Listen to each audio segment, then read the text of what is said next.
A vida de um pequenino. Vida de Suzano Forsade. Tudo começou quando a vida surgiu, e dos últimos eu era. Não reconhecido pelos meus atos de vida, eu era humilhado e tudo o que eu fazia não era bom. Mas desde pequeno sabia que minha vida iria ser diferente, porque desde o começo eu planejei e meu caminho entrelacei.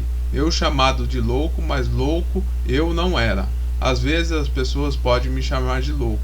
Mal sabem que o fim é apenas o começo de tudo. O já que existiu na Terra, a vida é uma grande beleza que nos guia em direção opostas da vida.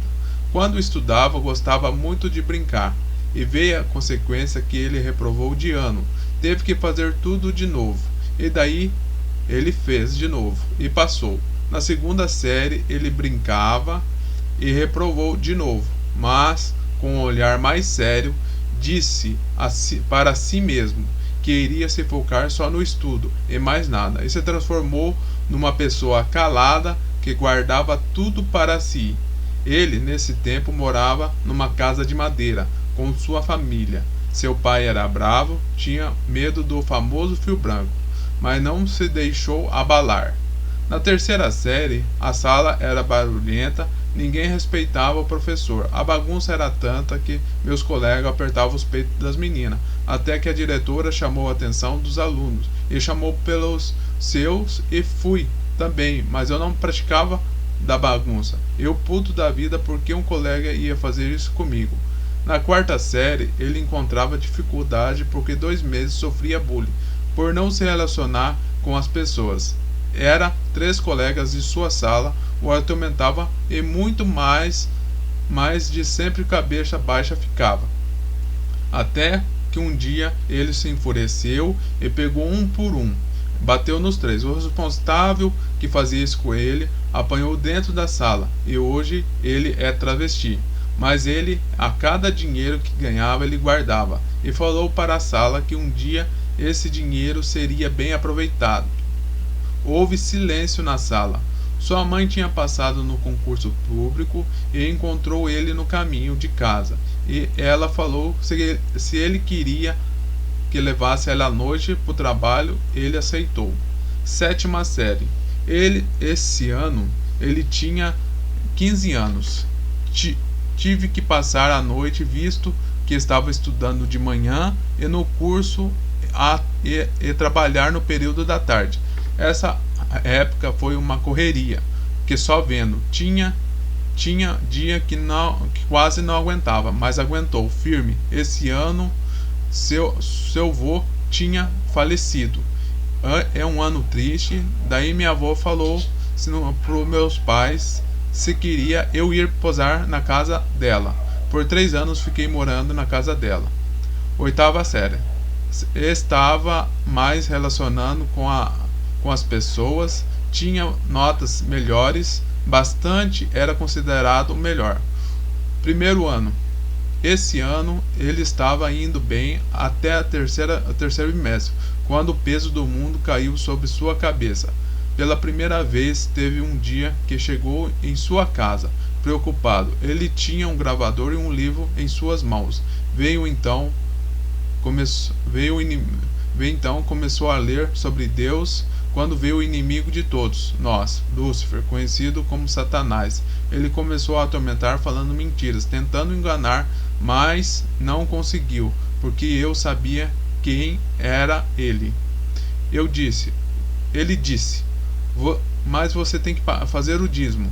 Suzano Forsade respondeu, o dízimo nada mais tem que ter 10% de bênçãos. Se você acha que não tem que deve fazer o dízimo, por que você não faz? Daí Lúcifer correu e os pássaros cantaram.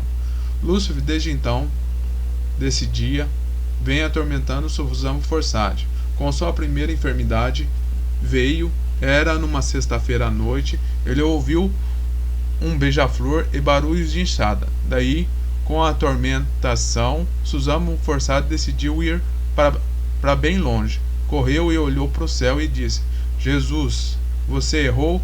Ele correu, queria ir para bem longe, mas até que cansou de correr e foi descansar numa árvore. Subiu na árvore e olhou para os carros. Estão olhando para ele, e daí decidi voltar para casa. Ele viu que a estrada que ele passava estava sendo arrumada, e ele catando garrafas à procura de água, quando perguntei para um homem que estava arrumando a estrada: "Você tem água?" Ele disse: "Tenho, pegue ali." E eu peguei e tomei um gole de água para matar a sede. E minha tia, mas eu não conseguia e comecei a chorar. Eu fui para a casa da minha tia trabalhar, mas comecei a chorar. Mas eu não conseguia e comecei a chorar, falando: "Estão me filmando." Perguntaram: "Quem está te filmando?" Eu respondi: "O urso está me filmando."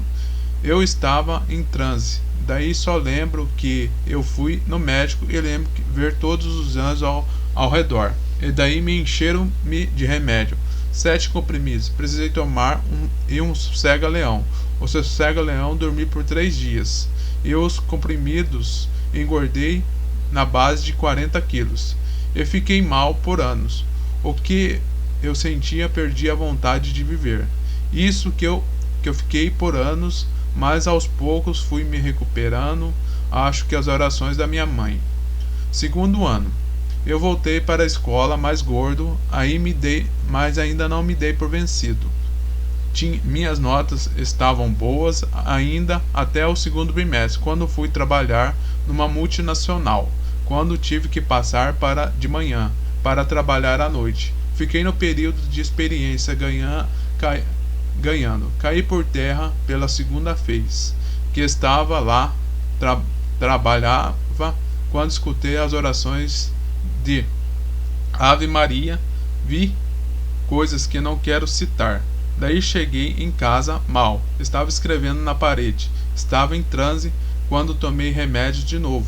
Fui no médico e segunda semana eu me recuperei. Voltei para a escola e tinha prova e tirei 95 em física. Eu aumentei meu peso para mais 20 quilos. Consegui passar de ano. Terceiro ano. Passei para de noite. Meio com medo, desmotivado, estava cheio de amigos. Consegui passar. E finalmente a formatura, eu que estava mais gordo, olhando por meu corpo, e vi que precisava dar um basta. Depois da formatura. A determinação. Um novo ano começa. Com 118 quilos eu comecei a fazer caminhada. O primeiro dia dava bolha no pé, fadiga, cansaço, mas não desisti. Fiquei 6 meses nesse ritmo. Entrei no combate à dengue, era carpir os meios fios e fazer coleta. Aí vi o que eu trabalhava, contrataram 20 pessoas para trabalhar. Eu gostei muito e perdi nesse ano 21 quilos. Ganhei resistência e força de vontade. No nascer do despertar. Eu, com vontade de trabalhar, tentei entrar como agente fiscalizador. Cobrar carros. O fiscal só falava de religião. Dizia que era ungido do Senhor e profeta. Os motoristas não respeitavam os agentes fiscalizadores. Por 10 meses trabalhando e vi que tinha vestibular para fazer. Criei coragem e fui fazer e consegui passar na 13ª posição. Um dia daí tive um sonho. Ele dizia: eu fiz uma pergunta como era o céu.